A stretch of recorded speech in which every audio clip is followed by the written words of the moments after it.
A Quiet Day in America in 1926. Boring history for sleep tonight. Let us travel quietly back to the United States in the year 1926. There is nothing dramatic waiting for us. No great battle. No emergency. No important meeting. Instead, we will spend an ordinary day in America. A simple day. A slow day. A day filled with small routines that were repeated thousands of times across the country. So, if you are listening while resting in bed, there is no need to remember every detail. You can simply allow the story to move slowly in the background. Imagine a quiet American town in the middle of the 1920s. The streets are still dark. Most people are asleep. The houses are quiet. A few windows are beginning to glow with the soft light of early morning. It is somewhere around 5 or 6 o'clock. The year is 1926. Electricity is becoming more common, especially in towns and cities, but many homes still have simple lamps and familiar household routines. Outside, the morning air is cool. The streets are mostly empty. A few early workers are already awake. Some are preparing for long days in factories. Others work in shops, farms, rail yards, offices, or small family businesses. There is no rush yet. The town seems to be waiting for the sun.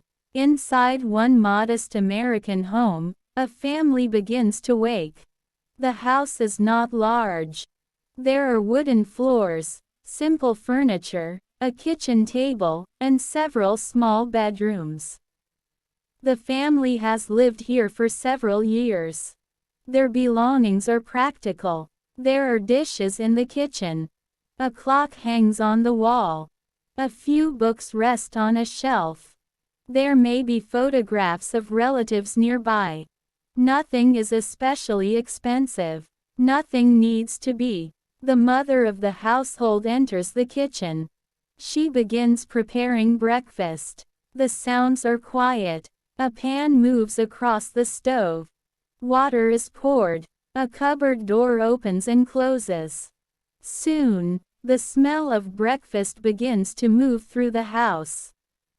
One by one, the other members of the family wake. The children are still sleepy. They dress in simple clothing. There are no smartphones waiting beside the bed. There are no notifications. There are no messages to answer. The morning is simply the morning. A clock tells everyone when it is time to begin. Breakfast is modest. Perhaps there are eggs. Perhaps bread. Maybe oatmeal, fruit, or coffee for the adults. The family sits around the table. There is conversation, but it is ordinary. Someone mentions the weather. Someone talks about work. A child remembers school. The conversation does not need to be important. It is simply part of the morning. Outside, the sky slowly becomes lighter. The first sunlight reaches the rooftops. The town begins to wake. A streetcar may pass through a larger neighborhood. A delivery truck moves slowly along the road. A newspaper carrier walks from house to house. Newspapers are important in 1926. They bring news from Washington, New York, Chicago, Europe, and many other places. But most people will not spend the entire morning thinking about world events. They have work to do. By 7 o'clock, the streets are becoming busier. Workers leave their homes. Some walk. Some ride bicycles. Others use streetcars, trains, or automobiles. Cars are becoming increasingly common in American life. They are still not everywhere, but they are changing the appearance of towns. A few years earlier, roads were often quieter. Now, automobiles are becoming part of everyday life. Still, the pace is not quite like the modern city. The roads can be dusty. Many smaller streets are not paved. A horse-drawn wagon may still share the road with a motor vehicle. The old and the new exist together. At a small grocery store, the owner opens the door. The shop is narrow but organized. Shelves hold canned food, flour, sugar, coffee, soap, and other household necessities. Customers arrive slowly. The shopkeeper knows many of them by name. A customer asks for flour. Another wants vegetables. Someone buys bread. There is no self-checkout. There is no giant supermarket. The shopkeeper gathers the items and calculates the price. Sometimes the customer pays with coins. Sometimes with paper money. The transaction takes a little time. And that is perfectly normal. Across town, a school is beginning its day. Children enter the building carrying books. The schoolroom has rows of desks. At the front is a blackboard. The teacher prepares the day's lesson. The children sit quietly. They read. They write. They practice arithmetic. The classroom is simple. There are no computers. There are no digital screens. There are only books, paper, pencils, and the teacher. Outside the school, the morning continues. In a farming community outside the town, another family is already working. The farm is quiet except for birds, animals, and the sounds of simple tools. A farmer checks the animals. He looks over the fields. The work is physical and repetitive. It has to be done whether the day feels exciting or not. A barn door opens. A horse moves slowly. Chickens walk around the yard. The morning sun grows warmer. There is something peaceful about the repetition. The same tasks are performed again and again. Feed the animals. Check the fence. Look at the crops. Repair what needs repairing. Then continue. By late morning, the town is fully awake. Stores are open. Factories are operating. Offices are busy. Streetcars carry passengers. Automobiles move along the roads. The sound of the town has become steady. Not necessarily loud. Just constant. In a downtown office, workers sit at desks. Some use typewriters. The typewriter is an important office machine in 1926. Its keys make a distinctive sound. Tap, tap, tap. The worker looks at the paper. Another line is typed. Then another. The process is slower than modern computer writing. But people are accustomed to it. A document may take much longer to prepare. There is no backspace key that instantly fixes everything. Mistakes have to be corrected carefully. Sometimes the entire page must be typed again. Still, people work with patience.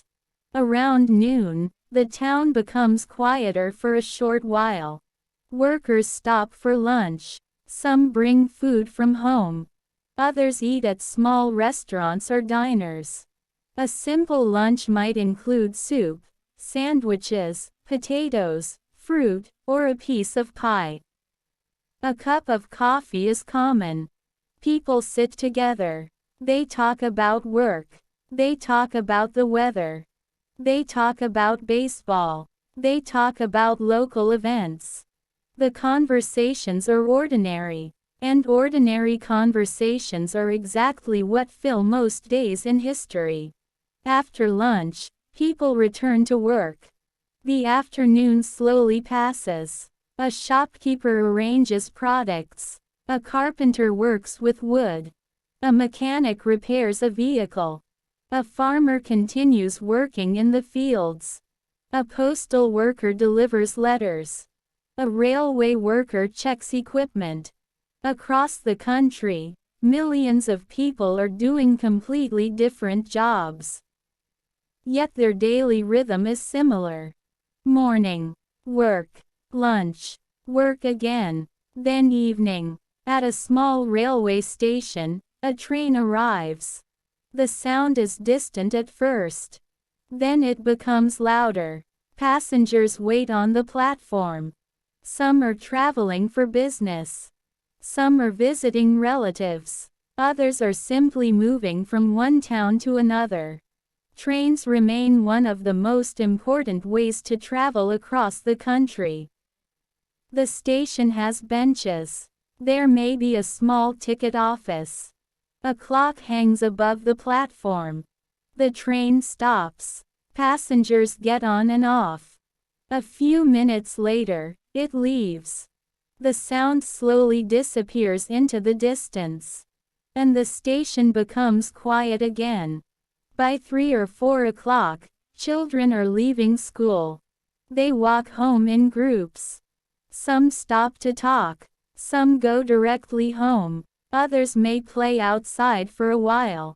There are no online games waiting for them. Their entertainment is mostly physical and social. They might play ball. They might ride bicycles. They might simply sit and talk. The afternoon sun begins to lower. Shadows grow longer. The workday is coming to an end. In a factory, machines gradually become quieter. Workers finish their tasks. They clean their work areas. Then they leave. Outside, the streets become busy again as people return home. The evening commute of 1926 begins. Cars move along the roads. Streetcars carry passengers. Bicycles pass slowly. People walk along sidewalks. At home, dinner is being prepared. The kitchen becomes the center of the house again. A family gathers around the table.